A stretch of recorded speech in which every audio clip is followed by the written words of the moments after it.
Hi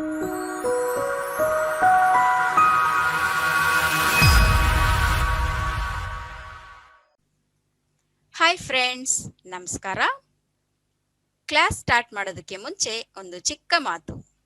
ನಮ್ಮ ಚಾನೆಲ್ನಲ್ಲಿರುವ ವಿಡಿಯೋಗಳೆಲ್ಲ ಇದೇ ಮೊದಲನೇ ಸಾರಿ ನೋಡುವುದಾದರೆ ನಮ್ಮ ಚಾನೆಲ್ ಅನ್ನು ಸಬ್ಸ್ಕ್ರೈಬ್ ಮಾಡಿ, ಪಕ್ಕದಲ್ಲಿ ಇರುವ ಬೆಲ್ ಐಕನ್ ಮರೆಯದೆ ಪ್ರೆಸ್ ಮಾಡಿ. ಹಾಗೆ ಮತ್ತಷ್ಟು ವಿಡಿಯೋಗಳಿಗಾಗಿ ಲೈಕ್ ಮಾಡಿ. ನಿಮ್ಮ ಅಮೂಲ್ಯವಾದ ಅಭಿಪ್ರಾಯವನ್ನು ನಮಗೆ ಕಮೆಂಟ್ ರೂಪಕವಾಗಿ ತಿಳಿಸಿ. Please support me.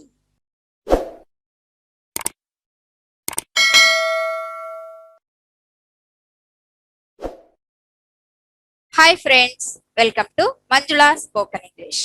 ನಾವು ಈ ಕ್ಲಾಸ್ನಲ್ಲಿ ಈಗ ನಾವು ಒಂದು ಕನ್ನಡ ವಾಕ್ಯವನ್ನು 12 ರೀತಿಯಾಗಿ ಯಾವ ತರ ಮಾತಾಡಬೇಕು ಅನ್ನುವ ಒಂದು ಟಾಪಿಕ್ ಆಲ್ರೆಡಿ ಸ್ಟಾರ್ಟ್ ಮಾಡಿದ್ದೇವೆ. ಹಲವಾರು ಕ್ಲಾಸ್ಗಳು ಕೂಡ ನೋಡಿದ್ದೇವೆ. ಅದೇ ರೀತಿಯಾಗಿ ಈ ಕ್ಲಾಸ್ ನಲ್ಲಿ ನಾವು ಸಬ್ಜೆಕ್ಟ್ ಚೇಂಜ್ ಮಾಡಿಕೊಂಡು ಯಾವ ರೀತಿ ಮಾತಾಡಬೇಕು ಅನ್ನುವುದನ್ನು ಈ ಕ್ಲಾಸ್ ನಲ್ಲಿ ನೋಡ್ತಾ ಇದ್ದೇವೆ. ನಾವು ಇಷ್ಟಕ್ಕೆ ಮುಂಚೆ ಕ್ಲಾಸ್ಗಳಲ್ಲಿ ಸಬ್ಜೆಕ್ಟ್ ಸ್ಥಾನದಲ್ಲಿ ನಾನು ಬಗ್ಗೆ ಪೂರ್ತಿಯಾಗಿ ತಿಳಿದುಕೊಂಡಿದ್ದೇವೆ. ಈಗ ನಾವು ಸಬ್ಜೆಕ್ಟ್ ಚೇಂಜ್ ಮಾಡಿಕೊಂಡು ಅವಳು ಅನ್ನುವ ಒಂದು ಸಬ್ಜೆಕ್ಟ್ ಅನ್ನು ಚೇಂಜ್ ಮಾಡಿಕೊಂಡು ಯಾವ ರೀತಿ ಮಾತಾಡಬೇಕು ಅನ್ನೋದನ್ನ ಇಲ್ಲಿ ಪ್ರಾಕ್ಟೀಸ್ ಮಾಡ್ತಾ ಇದ್ದೀವಿ. ಹಲವಾರು ಎಕ್ಸಾಂಪಲ್ಸ್ ಕೂಡ ನೋಡಿ ನಾವು ಒಂದು ಕನ್ನಡ ವಾಕ್ಯವನ್ನು ಇಂಗ್ಲಿಷ್ ನಲ್ಲಿ ಹಲವಾರು ರೀತಿಯಲ್ಲಿ ಯಾವ ತರ ಮಾತಾಡಬೇಕು, ಯಾವ ಸಮಯದಲ್ಲಿ ಯಾವ ರೀತಿ ಮಾತಾಡಬೇಕು ಅನ್ನೋದನ್ನ ಈಗ ಈ ಕ್ಲಾಸ್ ನಲ್ಲಿ ನೋಡೋಣ. ಸ್ಟಾರ್ಟ್. ನಂಬರ್ 1, ಅವಳು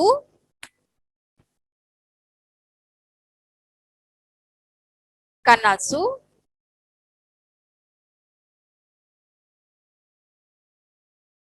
ಕಾಣುತ್ತಾಳೆ. ಅವಳು ಕನಸು ಕಾಣುತ್ತಾಳೆ. ಇಲ್ಲಿ ಏನ್ ಡಿಫ್ರೆನ್ಸ್ ಇದೆ? ಇಷ್ಟಕ್ಕೆ ಮುಂಚೆ ಕಾಮನ್ ಆಗಿ ಮಾತಾಡಿದ್ವಿ, ಸಬ್ಜೆಕ್ಟ್ ಕಾಮನ್ ಆಗಿತ್ತು. ಇಲ್ಲಿ ಥರ್ಡ್ ಪರ್ಸನ್ ಸಿಂಗ್ಯುಲರ್ ಬಂದಿದೆ. ಯಾವ ರೀತಿ ಮಾತಾಡ್ಬೇಕು ಅನ್ನೋದನ್ನು ಇಲ್ಲಿ ಗಮನದಲ್ಲಿ ಇಟ್ಕೋಬೇಕು. ಅವಳು ಕನಸು ಕಾಣುತ್ತಾಳೆ, ಇದನ್ನ ಇಂಗ್ಲಿಷ್ ನಲ್ಲಿ ಯಾವ ರೀತಿ ಮಾತಾಡ್ಬೇಕು? ಇದೇ ಮೊದಲನೇ ಸರಿ ನಾವು ಫಸ್ಟ್ ಕ್ಲಾಸ್ ನೋಡುವುದಾದ್ರೆ ಅರ್ಥ ಆಗೋದಿಲ್ಲ ಫ್ರೆಂಡ್ಸ್. ಯಾಕಂದ್ರೆ ನಾವು ಈ 12 ರೀತಿಯಾಗಿ ಒಂದು ಕನ್ನಡ ವಾಕ್ಯವನ್ನು 12 ರೀತಿಯಾಗಿ ಯಾವ ತರ ಮಾತಾಡ್ಬೇಕು ಅನ್ನುವ ಪದ್ಧತಿಗಳೆಲ್ಲ ಲಾಸ್ಟ್ ಕ್ಲಾಸ್ ನಲ್ಲಿ ಕಲ್ತಿದ್ದೇವೆ. ಆದ್ರಿಂದ ಡೈರೆಕ್ಟ್ ಆಗಿ ಇಲ್ಲಿ ಎಕ್ಸಾಂಪಲ್ಸ್ ಚೇಂಜ್ ಮಾಡ್ಕೊಳ್ತಾ ನಾವು ಪ್ರಾಕ್ಟೀಸ್ ಮಾಡ್ತಾ ಇದ್ದೀವಿ. ಡೈರೆಕ್ಟ್ ಆಗಿ ನೋಡಿದ್ರೆ ನಮಗೆ ಅರ್ಥ ಆಗುವುದಿಲ್ಲ. ಪದ್ಧತಿಗಳು ಫಸ್ಟ್ ಅರ್ಥ ಮಾಡ್ಕೊಳ್ಬೇಕು. ಈಗ ಈ ವಾಕ್ಯವೇನಿದೆ, ಅವಳು ಕನಸು ಕಾಣುತ್ತಾಳೆ.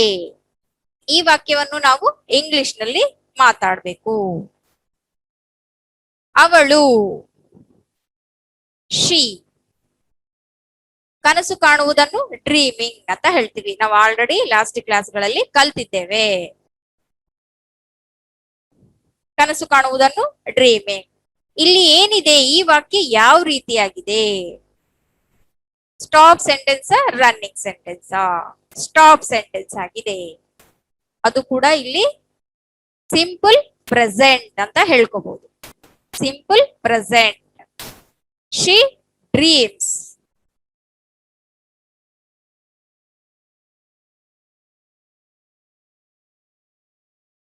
ಯಾಕೆ ಈ ತರ ಬರ್ದಿದ್ದೇವೆ? She dreams. Present simple. She dreams. ಇದು ಥರ್ಡ್ ಪರ್ಸನ್ ಸಿಂಗ್ಯುಲರ್ ರೂಲ್. ನಾವು ಆಲ್ರೆಡಿ ಎಸ್ ರೂಲ್ ಕೂಡ ತಿಳ್ಕೊಂಡಿದ್ದೇವೆ. ಇಲ್ಲಿ ನಮಗೆ ಚೆನ್ನಾಗಿ ಈಸಿಯಾಗಿ ನೋಡಬಹುದು. ಅವಳು ಕನಸು ಕಾಣುತ್ತಾಳೆ. She dreams. ನಂಬರ್ 2, ಅವಳು ಕನಸು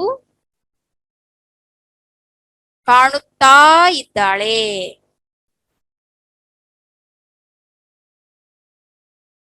ಅವಳು ಕನಸು ಕಾಣುತ್ತಾ ಇದ್ದಾಳೆ. ಈ ವಾಕ್ಯ ನಮಗೆ ಪ್ರೆಸೆಂಟ್ ಟೆನ್ಸ್ ನಲ್ಲೇ ಇದೆ, ಆದ್ರೆ ಕಂಟಿನ್ಯೂಸ್. ಅಂದ್ರೆ ರನ್ನಿಂಗ್ ಸೆಂಟೆನ್ಸ್. ನಾವು ಕಲ್ತಿರುವ ಪದ್ಧತಿ ಪ್ರಕಾರವಾಗಿ ಸ್ಟಾಪ್ ಸೆಂಟೆನ್ಸ್, ರನ್ನಿಂಗ್ ಸೆಂಟೆನ್ಸ್ ಯಾವ ರೀತಿ ಮಾತಾಡ್ಬೇಕು ಅನ್ನೋದೆಲ್ಲ ಲಾಸ್ಟ್ ಕ್ಲಾಸ್ಗಳಲ್ಲಿ ಕಲ್ತಿದ್ದೇವೆ. ನಾವು ಇದೇ ಮೊದಲನೇ ಸರಿ ನೋಡುವುದಾದ್ರೆ ನಾವು ತುಂಬಾ ಕನ್ಫ್ಯೂಸ್ ಆಗುತ್ತೆ. ಲಾಸ್ಟ್ ಕ್ಲಾಸ್ಗಳೆಲ್ಲ ಕಲ್ತ ಮೇಲೆ ಈ ಕ್ಲಾಸ್ಗೆ ಬಂದ್ರೆ ಚೆನ್ನಾಗಿ ಅರ್ಥ ಆಗುತ್ತೆ. ಯಾಕೆ ಈ ತರ ಪ್ರಾಕ್ಟೀಸ್ ಮಾಡ್ತಾ ಇದ್ದೀವಿ, ಇದು ಟಾಪಿಕ್ ಏನು ಅನ್ನೋದೆಲ್ಲ ಚೆನ್ನಾಗಿ ಅರ್ಥ ಆಗುತ್ತೆ. ಅವಳು ಕನಸು ಕಾಣುತ್ತಾ ಇದ್ದಾಳೆ, ಕಾಣುತ್ತಿದ್ದಾಳೆ ಅಂತಾನು ಹೇಳ್ಬೋದು, ನೋ ಪ್ರಾಬ್ಲಮ್. ನಾವು ಜನರಲ್ ಆಗಿ ಮಾತಾಡ್ತಾ ಇರ್ತೀವಲ್ವಾ, ಆ ರೀತಿಯಾಗಿ ನಾವು ಮಾತಾಡಬಹುದು. ಅವಳು ಕನಸು ಕಾಣುತ್ತಾಳೆ, she dreams, simple present.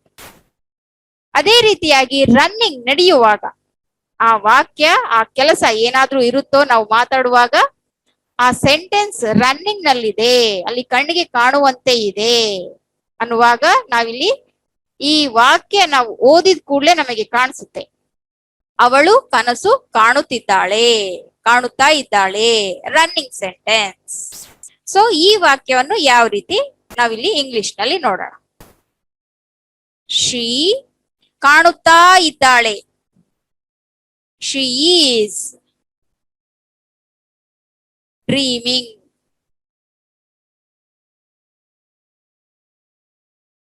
She is dreaming. ಅವಳು ಕನಸು ಕಾಣುತ್ತಿದ್ದಾಳೆ ಅಥವಾ ಕಾಣುತ್ತಾ ಇದ್ದಾಳೆ. ನಾವು ಚೆನ್ನಾಗಿ ಅಂದ್ರೆ ಇದು ರನ್ನಿಂಗ್ ಸೆಂಟೆನ್ಸ್ ಅಂತ ಕಾಣಿಸ್ಬೇಕಲ್ವಾ ನಮಗೆ, ಅದಕ್ಕಾಗಿ ನಾವು ಈ ತರ ಬಿಡಿ ಬಿಡಿಯಾಗಿ ಬರ್ಕೊಂಡಿದ್ದೇವೆ. ಅವಳು ಕನಸು ಕಾಣುತ್ತಾ ಇದ್ದಾಳೆ ಅಥವಾ ಕಾಣುತ್ತಿದ್ದಾಳೆ, ಅಲ್ಲಿ ಕಣ್ಣಿಗೆ ಕಾಣಿಸ್ತಾ ಇದೆ ನಮಗೆ. ಸೊ ಅದರಿಂದ ಶಿ ಈಸ್ ಡ್ರೀಮಿಂಗ್. ಅದೇ ರೀತಿಯಾಗಿ ಮೂರನೇ ಸೆಂಟೆನ್ಸ್ ನೋಡೋಣ. ವ್ಯತ್ಯಾಸ ಏನು ನೋಡ್ತಾ ಇದ್ದೀವಿ ಇಲ್ಲಿ.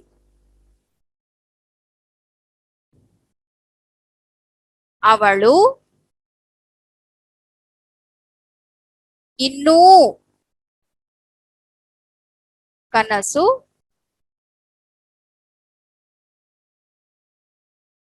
ಕಾಣುತ್ತಾ ಇದ್ದಾಳೆ. ಅವಳು ಇನ್ನೂ ಕನಸು ಕಾಣುತ್ತಾ ಇದ್ದಾಳೆ. ಅಲ್ಲಿ ಆ ಕೆಲಸ ಅನ್ನೋದು ಇನ್ನೂ ನಡೀತಾ ಇದೆ ಅನ್ನೋದು ನಾವಿಲ್ಲಿ ಗಮನಕ್ಕೆ ಇಟ್ಕೊಳ್ಬೇಕು. ಇಲ್ಲಿ ಕಾಣುತ್ತಾ ಇದ್ದಾಳೆ, ಆದ್ರೆ ಆ ಕೆಲಸ ಇನ್ನೂ ನಡೀತಾ ಇದೆ ಅನ್ನೋದಾದ್ರೆ ಇಲ್ಲಿ ಇಂಗ್ಲಿಷ್ ನಲ್ಲಿ ಯಾವ ರೀತಿ ಮಾತಾಡ್ಬೇಕು. ಯಾವ್ದಾದ್ರೂ ಸರಿ, ನಾವಿಲ್ಲಿ ಡ್ರೀಮಿಂಗ್ ಒಂದೇ ನೋಡಿದ್ರೆ ಈ ತರ ನಡೆಯುತ್ತಾ ಅನ್ನೋದು ನಾವು ಕ್ವಶನ್ ಹಾಕೋಬಾರ್ದು. ಇಲ್ಲಿ ಒಂದು ವರ್ಬ್ ನಾವು ಸಪೋರ್ಟ್ ಆಗಿ ತಗೊಳ್ತಾ ಇದ್ದೀವಿ. ಅವಳು ಇನ್ನೂ ಕನಸು ಕಾಣುತ್ತಾ ಇದ್ದಾಳೆ. She has. ಹ್ಯಾಸ್ ಯಾಕೆ ಬಂತು ಅಂತಂದ್ರೆ ಥರ್ಡ್ ಪರ್ಸನ್ ಸಿಂಗ್ಯುಲರ್ ಆಗಿದೆ, ಪ್ರೆಸೆಂಟ್ ಟೆನ್ಸ್ ನಲ್ಲಿ ಇದೆ. ಮತ್ತೆ ಅದು ಏನ್ ಕತೆ ಅಂತ ಹೇಳಿ ಕ್ವಶನ್ ಹಾಕೋಬಾರ್ದು. ಯಾಕಂದ್ರೆ ಇಷ್ಟಕ್ಕೆ ಮುಂಚೆ ನಾವು ಎಲ್ಲ ಹಲವಾರು ಕ್ಲಾಸ್ಗಳೆಲ್ಲ ಹ್ಯಾಸ್ ಯಾಕೆ ಯೂಸ್ ಮಾಡ್ಬೇಕು, ಶಿ ಯಾಕೆ ಯೂಸ್ ಮಾಡ್ಬೇಕು, ಎಸ್ ರೂಲ್ ಯಾಕೆ ಯೂಸ್ ಮಾಡ್ಬೇಕು ಅನ್ನೋದೆಲ್ಲ ತಿಳ್ಕೊಂಡಿದ್ದೀವಿ. ಈಗ ನಾವು ಒಂದು ವಾಕ್ಯವನ್ನು 12 ರೀತಿಯಾಗಿ ಯಾವ ತರ ಮಾತಾಡ್ಬೇಕು ಅನ್ನೋ ಒಂದು ಟಾಪಿಕ್ ನಲ್ಲಿ ನಡೀತಾ ಇದ್ದೀವಿ.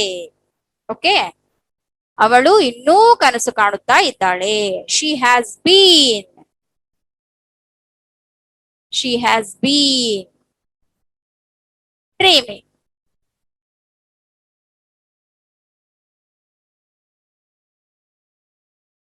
ಅಂದ್ರೆ ಕನಸು ಕಾಣುವುದು ಅನ್ನುವ ಒಂದು ಕೆಲಸ ಏನಾದ್ರೂ ಇದೆ, ಅದು ಇನ್ನೂ ನಡೀತಾ ಇದೆ, ಈಗ್ಲೂ ಕನಸು ಕಾಣ್ತಾ ಇದ್ದಾಳೆ ಅನ್ನೋದೊಂದು ಇಲ್ಲಿ ನಾವು ಆ ಟೈಮ್ ಅನ್ನೋದು ಸಿಚುವೇಶನ್ ತಿಳಿಸ್ತಾ ಇದ್ದೇವೆ.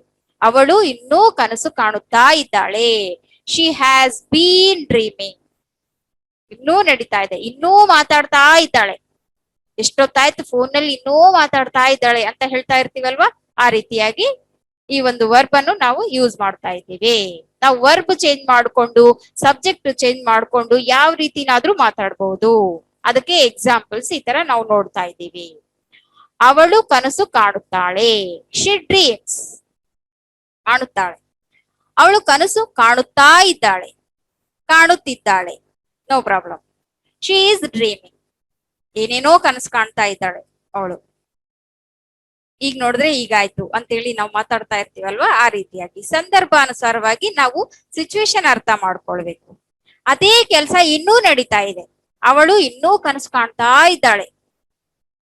She has been dreaming. ಅದೇ ರೀತಿಯಾಗಿ 4ನೇದು, ಅವಳು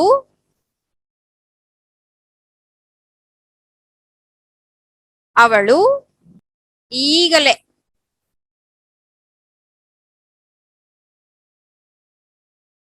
ಕನಸು ಕಂಡಳು ಇಲ್ಲ ಕಂಡಿದ್ದಾಳೆ ಅಂತಾನು ಹೇಳ್ಬೋದು, ನೋ ಪ್ರಾಬ್ಲಮ್. ಅವಳು ಈಗಲೇ ಕನಸು ಕಂಡಿದ್ದಾಳೆ ಇಲ್ಲ ಕಂಡಳು ಅಂತಾನು ಹೇಳ್ಬೋದು, no problem.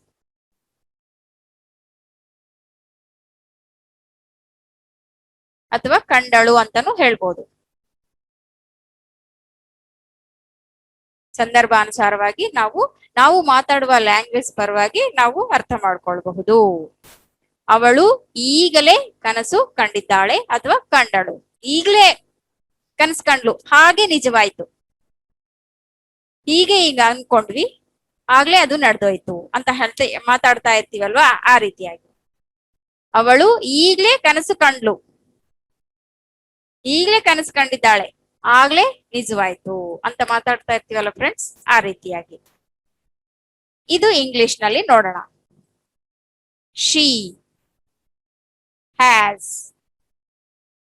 Dreamed. Third form, ಇಲ್ಲಿ V3 ಫಾರ್ಮ್ ಯೂಸ್ ಮಾಡಬೇಕು. DREAMED ಮತ್ತೆ ಪಾಸ್ಟ್ ಟೆನ್ಸ್ ಅಂತೇಳಿ ನಾವು ಅರ್ಥ ಮಾಡ್ಕೊಳ್ಬಾರ್ದು.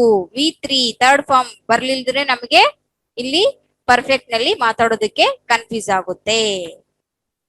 ಶಿ ಹ್ಯಾಸ್ ಡ್ರೀಮ್ಡ್, ಅವಳು ಈಗಲೇ ಕನಸು ಕಂಡ್ಲು, ಹಾಗೆ ನಿಜವಾಯ್ತು ಅಂತ ಹೇಳ್ತಾ ಇರ್ತಾರಲ್ಲ. ಹೀಗೆ ಊಟ ಮಾಡಿದ್ವಿ, ಹೀಗೆ ಟಿವಿ ನೋಡಿ ಬಂದ್ವಿ, ಈಗಲೇ ನಡೀತು ಆ ಕೆಲಸ ಅನ್ನುವುದು ಒಂದು ಅರ್ಥವನ್ನು ಕೊಡುತ್ತೆ. ಇಲ್ಲಿ ಪ್ರೆಸೆಂಟ್ ಟೆನ್ಸ್ ನಲ್ಲಿ ನಾವು 4 ರೀತಿಯಲ್ಲಿ ಯಾವ ತರ ಮಾತಾಡ್ಬೇಕು ಅನ್ನೋದನ್ನ ಒಂದ್ಸಲ ನೆನಪಿಸ್ಕೊಳ್ಳೋಣ. ಅವಳು ಕನಸು ಕಾಣುತ್ತಾಳೆ, ಸಿಂಪಲ್ ಪ್ರೆಸೆಂಟ್. ಶಿ ಡ್ರೀಮ್ಸ್, ಅವಳು ಕನಸು ಕಾಣುತ್ತಿದ್ದಾಳೆ. ಶಿ ಈಸ್ ಡ್ರೀಮಿಂಗ್, ಅಲ್ಲಿ ಕಣ್ಣಿಗೆ ಕಾಣಿಸುವಂತೆ ನಡೀತಾ ಇರುತ್ತೆ. ಅವಳು ಇನ್ನೂ ಕನಸು ಕಾಣ್ತಾ ಇದ್ದಾಳಪ್ಪ. ಶಿ ಹ್ಯಾಸ್ ಬೀನ್ ಡ್ರೀಮಿಂಗ್, ಅವಳು ಈಗಲೇ ಕನಸು ಕಂಡ್ಲು. ಶಿ ಹ್ಯಾಸ್ ಡ್ರೀಮ್ಡ್, ಈಗಲೇ ಮುಗೀತು ಆ ಕೆಲಸ ಅಂತ ಅರ್ಥ. ಓಕೆ, ಈಗ ನೆಕ್ಸ್ಟ್ ಸ್ಟೆಪ್ ನಲ್ಲಿ ನೋಡೋಣ. ಪಾಸ್ಟ್ ಟೆನ್ಸ್ ನಲ್ಲಿ ಯಾವ ರೀತಿ ಮಾತಾಡ್ಬೇಕು, ಇವೇ ವರ್ಬ್ಸ್ ನಿನ್ನೆ ನಡೆಯುವಾಗ ಯಾವ ತರ ಮಾತಾಡ್ತೀವಿ, ಈ ಸೆಟ್ ಎಲ್ಲ ನಿನ್ನೆ ನಡೀತಾ ಇತ್ತು, ಆ ಟೈಮ್ ನಲ್ಲಿ ಯಾವ ತರ ಮಾತಾಡ್ತೀವಿ ಅನ್ನೋದನ್ನ ಈಗ ನೋಡೋಣ.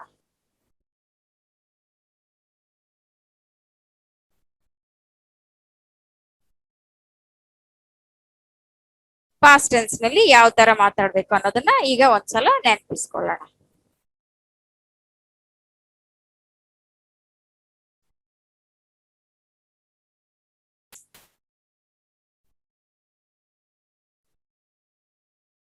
ಅವಳು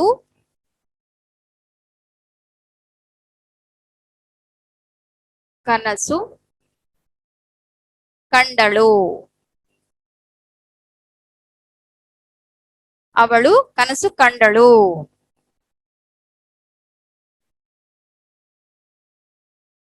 ಶಿ ಡ್ರೀಮ್ಡ್,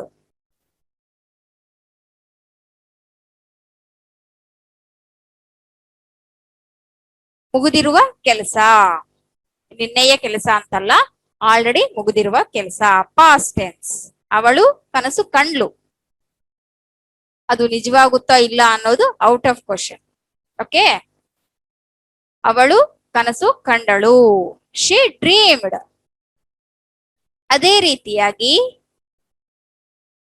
ಪಾಸ್ಟ್ ಸಿಂಪಲ್ ಇದು. She dreamed past simple. ಅವಳು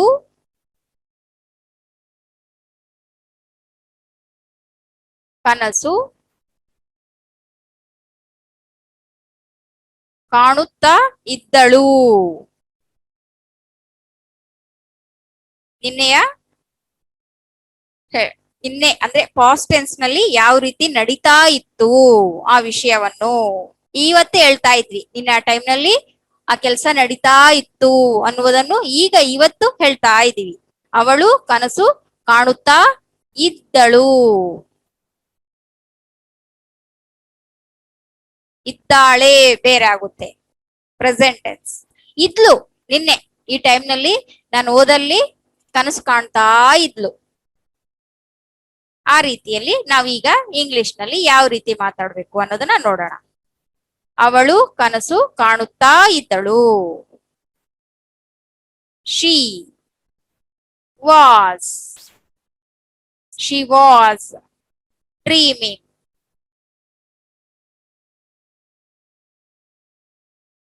ಶಿ ವಾಸ್ ಡ್ರೀಮಿಂಗ್ ಅಂದ್ರೆ ನಾನು ನಿನ್ನೆ ಅವರ ಮನೆಗೆ ಹೋದಾಗ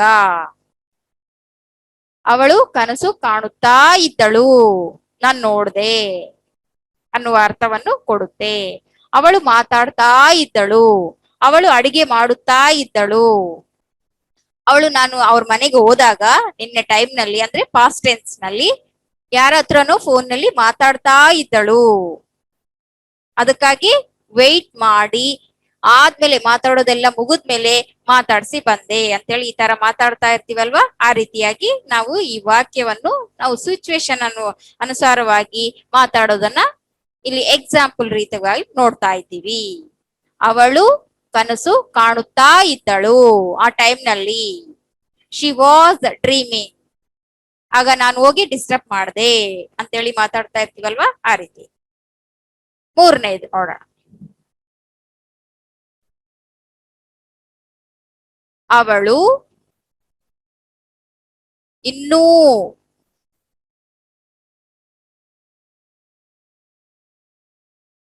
ಕನಸು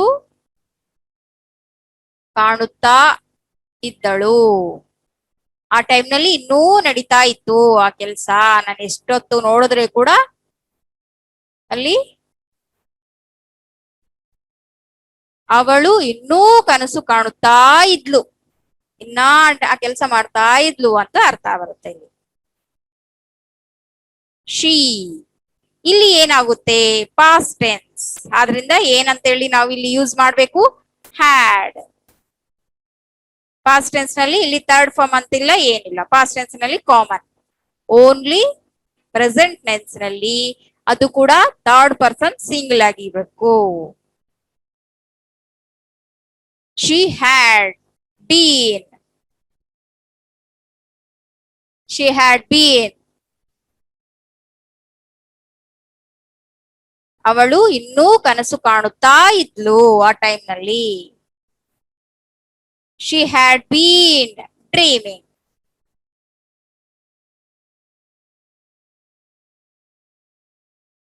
ಶಿ ಹ್ಯಾಡ್ ಬೀನ್ ಡ್ರೀಮಿಂಗ್. ಅದೇ ರೀತಿಯಾಗಿ ಫೋರ್ತ್ ಒನ್. ಅವಳು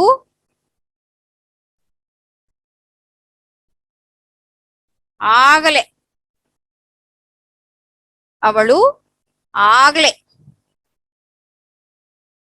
ಕನಸು ಕಂಡಿದ್ದಳು. ಈ ತರ ಎಲ್ಲ ಮಾತಾಡ್ತೀವಿ ಅನ್ನೋದು ಕ್ವಶನ್ ಹಾಕೋಬಾರ್ದು ಫ್ರೆಂಡ್ಸ್. ಯಾಕಂದ್ರೆ ಇಲ್ಲಿ ಎಕ್ಸಾಂಪಲ್ ರೀತಿಯಾಗಿ ನಾವು ಮಾತಾಡೋದು ಯಾವ ರೀತಿ ಮಾತಾಡ್ತೀವಿ, ಯಾವ ಸಮಯದಲ್ಲಿ, ಇಲ್ಲಿ ನಾವು ವರ್ಬ್ ಇಂಪಾರ್ಟೆಂಟ್, ಯಾವ ವರ್ಬ್ ಯೂಸ್ ಮಾಡ್ತಾ ಇದ್ದೀವಿ ಅನ್ನೋದನ್ನ ಮುಖ್ಯವಾಗಿ ನಾವು ಯೂಸ್ ಮಾಡ್ಕೊಳ್ಬೇಕು. ಇಲ್ಲಿ ಅವಳು ಕನಸು ಕಂಡಳು, ಮುಗಿತು. She dreamed. ಅವಳು ಕನಸು ಕಾಣುತ್ತಾ ಇದ್ದಳು, ಪಾಸ್ಟ್ ಟೆನ್ಸ್ ನಲ್ಲಿ. She was dreaming. ಅವಳು ಇನ್ನೂ ಕನಸು ಕಾಣುತ್ತಾ ಇದ್ಲು, ಇನ್ನೂ ನಡೀತಾ ಇತ್ತು ಆ ಕೆಲಸ. She had been dreaming. ಅವಳು ಆಗ್ಲೇ ಕನಸು ಕಂಡಿದ್ದಳು. ಆಗ್ಲೇ ಆ ಟೈಮ್ ನಲ್ಲಿ ನಿನ್ನೆ ನಡೆದ ಸಂಗತಿ ಹೇಳ್ತಾ ಇದ್ದೀವಿ ನಾವು. She had dreamed. She had dreamed. ಆ ಕೆಲಸವನ್ನು ಆಗ್ಲೇ ಮುಗಿಸಿದಳು ಅನ್ನುವ ಅರ್ಥವನ್ನು ಕೊಡುತ್ತೆ ಇಲ್ಲಿ.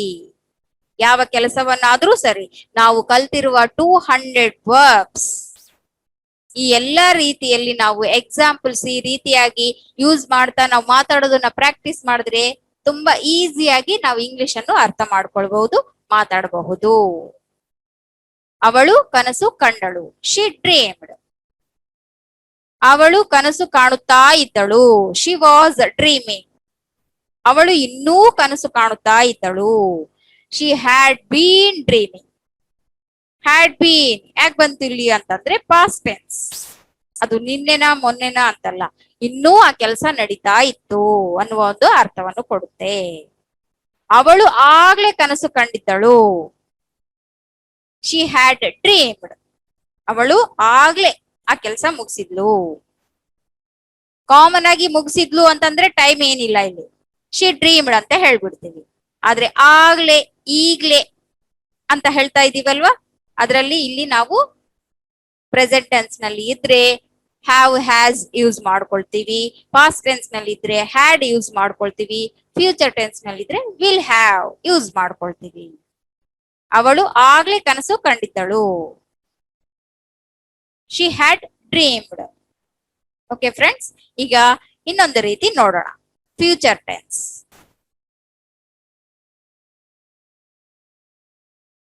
ಇವೇ ವಾಕ್ಯಗಳನ್ನು ನಾಳೆ ಸಮಯದಲ್ಲಿ ಯಾವ ತರ ನಾಳೆ ಅಂದ್ರೆ ನಾಳೆನೇ ಅಲ್ಲ, ಫ್ಯೂಚರ್ ಟೆನ್ಸ್ ನಲ್ಲಿ ನಾಳೆ ನಾಡ್ದ ಯಾವಾಗಾದ್ರೂ ಸರಿ, ಫ್ಯೂಚರ್ ನಲ್ಲಿ ಮಾತಾಡುವ ಮಾತುಗಳು ಯಾವ ರೀತಿ, ಇದೇ 4 ರೀತಿಯಾಗಿ ಯಾವ ಸಮಯದಲ್ಲಿ ಯಾವ ರೀತಿ ಮಾತಾಡ್ತೀವಿ ಅನ್ನೋದನ್ನ ನಾವಿಲ್ಲಿ ಪ್ರಾಕ್ಟೀಸ್ ಮಾಡೋಣ.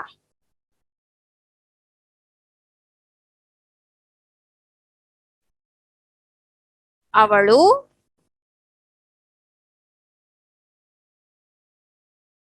ನಾಳೆ ಕನಸು ಕಾಣುತ್ತಾಳೆ. ಸಿಂಪಲ್. ಇಲ್ಲಿ ಕಾಣುತ್ತಾ ಇದ್ದಾಳ, ಈಗ್ಲೇ ಕಂಡಳ, ಇಲ್ಲ ಇನ್ನೂ ಕಾಣ್ತಾ ಇರ್ತಾಳ ಅನ್ನೋದೇನಿಲ್ಲ. ಫ್ಯೂಚರ್ ಸಿಂಪಲ್ ನಲ್ಲಿದೆ. ಈ ವಾಕ್ಯ ಯಾವ ರೀತಿಯಾಗಿದೆ, ಸ್ಟಾಪ್ ಸೆಂಟೆನ್ಸ್ ನಲ್ಲಿದೆ. ನಾವು ಕಲ್ತಿರುವ ಪ್ರಕಾರವಾಗಿ, ಪದ್ಧತಿ ಪ್ರಕಾರವಾಗಿ ನಾವಿಲ್ಲಿ ಅರ್ಥ ಮಾಡ್ಕೊಳ್ತಾ ಇದ್ದೀವಿ. ಯಾಕಂದ್ರೆ ಇದೇ ನಾವು ಫಸ್ಟ್ ಕ್ಲಾಸ್ ಹೀಗೆ ನೋಡಿದ್ರೆ ನಮ್ಗೆ ಏನಿದು, ಯಾವ ತರ ಮಾತಾಡ್ಬೇಕು, ಈ ತರ ಇದು ಯಾಕೆ ಇಲ್ಲೇ ಇಡ್ಬೇಕು ಅನ್ನೋದೆಲ್ಲ ತುಂಬಾ ಕನ್ಫ್ಯೂಸ್ ಆಗುತ್ತೆ ಕಂಪಲ್ಸರಿ. ಆದ್ರಿಂದ ಲಾಸ್ಟ್ ಕ್ಲಾಸ್ಗಳು ಕೂಡ ನಾವು ಕೇಳಿದಂಗಾದ್ರೆ ಇಲ್ಲಿ ನಮಗೆ ಇದು ಯಾಕೆ ಈ ತರ ನಾವು ಪ್ರಾಕ್ಟೀಸ್ ಮಾಡ್ತಾ ಇದ್ದೀವಿ ಅನ್ನೋದು ತುಂಬಾ ಈಸಿ ಆಗುತ್ತೆ. ಅವಳು ನಾಳೆ ಕನಸು ಕಾಣುತ್ತಾಳೆ. She will dream.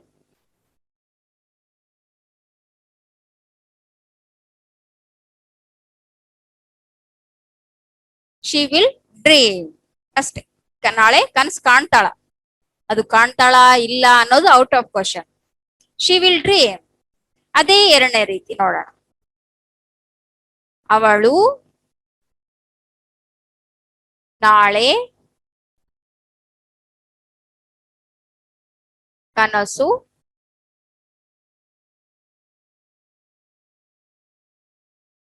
ಕಾಣುತ್ತಾ ಇರುತ್ತಾಳೆ.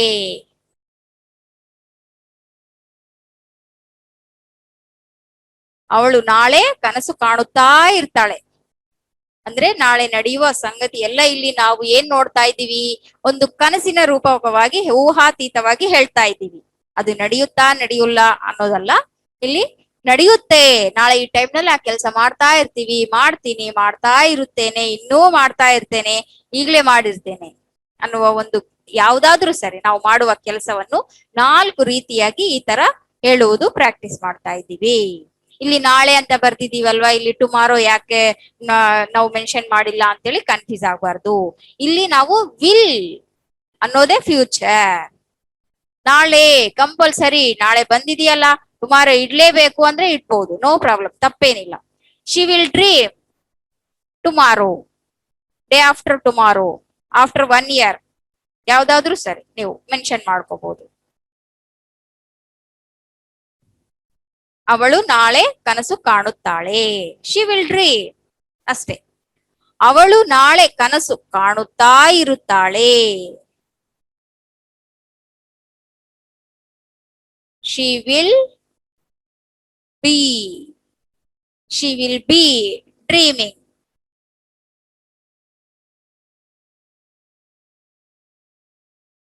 ನಾಳೆ ಆ ಕೆಲಸ ನಡೀತಾ ಇರುತ್ತೆ ಅನ್ನೋದನ್ನು ಇಲ್ಲಿ ತಿಳಿಸ್ತಾ ಇದ್ದೇವೆ. She will be dreaming. ಅದು ಕಾಣುತ್ತಾ ಇರುತ್ತಾ ಇಲ್ಲ ಅನ್ನೋದು ನಾವಿಲ್ಲಿ ಊಹಿಸ್ಕೊಂಡು ಹೇಳ್ತಾ ಇದ್ದೀವಿ. ಆ ಟೈಮ್ ನಲ್ಲಿ ಆ ಕೆಲಸ ನಡೀತಾ ಇರುತ್ತೆ. ಇಲ್ಲ ಸಿಂಪಲ್ ಆಗಿ ಹೇಳ್ಬೇಕು ಅಂದ್ರೆ ನಾಳೆ ಆ ಕೆಲಸ ನಡೆಯುತ್ತೆ. ಆ ಕೆಲಸ ನಡೆಯುತ್ತಾ ಇರುತ್ತೆ. ಅದೇ ರೀತಿಯಾಗಿ ಮೂರನೇದು, ಅವಳು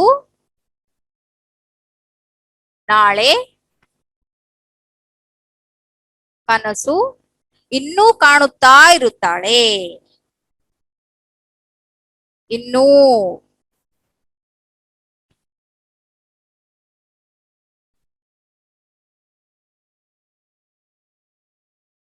ಇನ್ನೂ ಕಾಣುತ್ತಾ ಇರುತ್ತಾಳೆ. ಅವಳು ನಾಳೆ ಕನಸು ಇನ್ನೂ ಕಾಣುತ್ತಾ ಇರುತ್ತಾಳೆ. ಓಕೆ. ಶಿ, ಇಲ್ಲಿ ನಾವು ಇನ್ನೂ ಅನ್ನೋದು ಮಾತ್ರ ಇಲ್ಲಿ ಇಂಪಾರ್ಟೆಂಟ್ ಆಗಿದೆ. ಆ ಕೆಲಸ ಇನ್ನೂ ನಡೀತಾ ಇದೆ, ಇನ್ನೂ ದಾರಿಯಲ್ಲಿ ಹೋಗ್ತಾ ಇದ್ದೀನಿ, ಅವ್ರ ಮನೆಗೆ ಇನ್ನೂ ಸೇರಿಲ್ಲ ನಾನು, ಇನ್ನೂ ಊಟ ಮಾಡ್ತಾ ಇದ್ದೀನಿ, ಇನ್ನ ಮುಗ್ದಿಲ್ಲ ನಾನು ಊಟ ಮಾಡೋದು.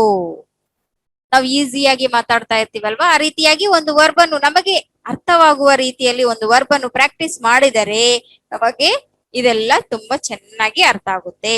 ಲಾಸ್ಟ್ ಕ್ಲಾಸ್ಗಳಲ್ಲಿ ಕೂಡ ಇದಾವೆ ಈಸಿ ಆದ ವರ್ಬ್. ಇಲ್ಲಿ ನಾವು ಡಿಫ್ರೆಂಟ್ ಆಗಿ ವರ್ಬ್ಸ್ ಮತ್ತು ಸಬ್ಜೆಕ್ಟ್ ಚೇಂಜ್ ಮಾಡಿಕೊಂಡು ಮಾತಾಡ್ತಾ ಇದ್ದೀವಿ.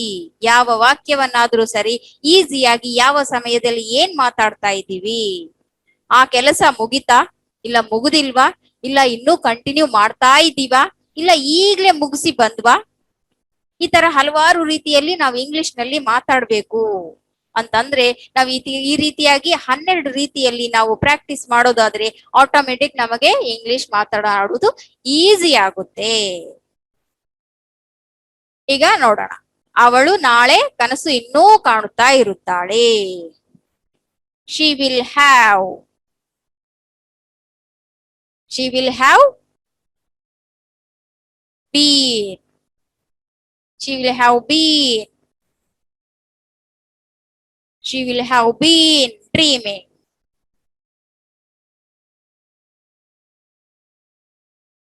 She will have been dreaming. ನಾಳೆ ಇನ್ನೂ ಆ ಕೆಲಸ ನಡೀತಾ ಇರುತ್ತೆ, ಆಗ್ಲೇ ಮುಗ್ದಿರೋಲ್ಲ, ಆಗ್ಲೇ ಮುಗ್ದಿರುತ್ತೆ. ಈಗ ನೋಡೋಣ 4ನೇದು, ಅವಳು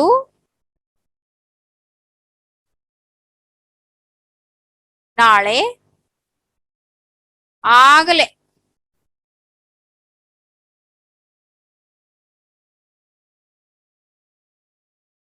ಕನಸು ಕಂಡಿರುತ್ತಾಳೆ.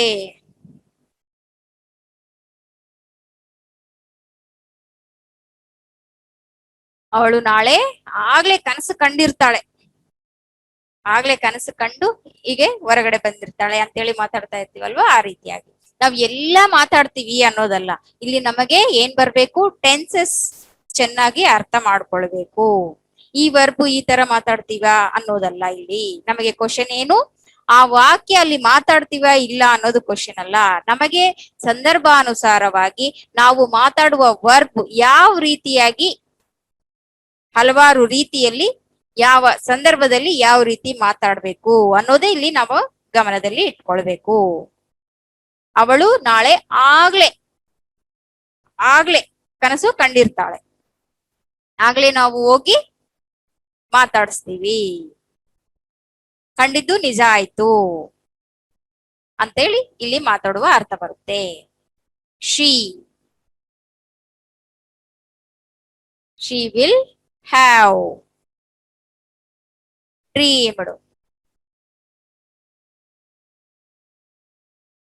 She will have dreamed third form, ಇಲ್ಲಿ ಫಾಸ್ಟ್ ಟೆನ್ಸ್ ಅನ್ಕೋಬಾರ್ದು, ಕನ್ಫ್ಯೂಸ್ ಆಗ್ಬೇಡಿ. She will have dreamed, will have ಆ ಕೆಲಸವನ್ನು ಆಗ್ಲೇ ಹೊಂದಿರ್ತಾಳೆ ಅಂತ ಅರ್ಥವನ್ನು ಕೊಡುತ್ತೆ ಇಲ್ಲಿ. ಅವಳು ನಾಳೆ ಆಗ್ಲೇ ಕನಸು ಕಂಡಿರುತ್ತಾಳೆ. She will have dreamed. Okay friends, ನೋಡಿದ್ರಲ್ಲ, ಮತ್ತೊಂದ್ಸಲ ಪ್ರಾಕ್ಟೀಸ್ ಮಾಡೋಣ. ಅವಳು ನಾಳೆ ಕನಸು ಕಾಣುತ್ತಾಳೆ.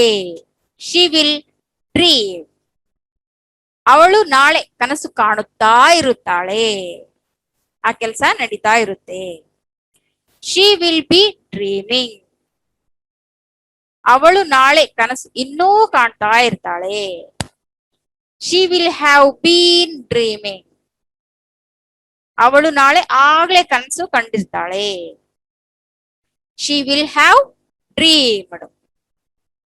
ಆ ಕೆಲಸ ಮುಗ್ದಿರುತ್ತೆ, ಆದ್ರೆ ಆಗ್ಲೇ ನಡೆದಿರುತ್ತೆ ಆ ಕೆಲಸ, ಆಗ್ಲೇ ಮುಗ್ದಿರುತ್ತೆ. ಕಾಮನ್ ಆಗಿ ಮುಗ್ದಿದೆ ಅಂತಂದ್ರೆ ನಾವು ಪಾಸ್ಟ್ ಟೆನ್ಸ್ ನಲ್ಲಿ ಹೇಳ್ಕೊಳ್ತೀವಿ, ಆದ್ರೆ ಆಗ್ಲೇ ಅನ್ನುವ ಒಂದು ಮಾತಿಗೆ ನಾವಿಲ್ಲಿ ಜೋಡಿಸ್ತಾ ಇದ್ದೀವಿ. ಅವಳು ನಾಳೆ ಆಗ್ಲೇ ಕನಸು ಕಂಡಿರ್ತಾಳೆ. She will have dreamed. Okay friends, ನೋಡಿದ್ರಲ್ಲ, ಇದೇ ರೀತಿಯಾಗಿ ಹಲವಾರು ವರ್ಬ್ಸ್ ನಾವು ಚೇಂಜ್ ಮಾಡ್ಕೊಳ್ತಾ, ಸಬ್ಜೆಕ್ಟ್ ಚೇಂಜ್ ಮಾಡ್ಕೊಳ್ತಾ, ಈಗ ಒಂದೇ ಒಂದು ಕನ್ನಡ ವಾಕ್ಯವನ್ನು 12 ರೀತಿಯಾಗಿ ಯಾವ ರೀತಿ ಮಾತಾಡ್ಬೇಕು ಅನ್ನೋದನ್ನು ಚೆನ್ನಾಗಿ ಪ್ರಾಕ್ಟೀಸ್ ಮಾಡಿದ್ರೆ ತುಂಬಾ ಈಸಿಯಾಗಿ ನಾವು ಮಾತಾಡಬಹುದು. Okay friends, okay, thank you, bye.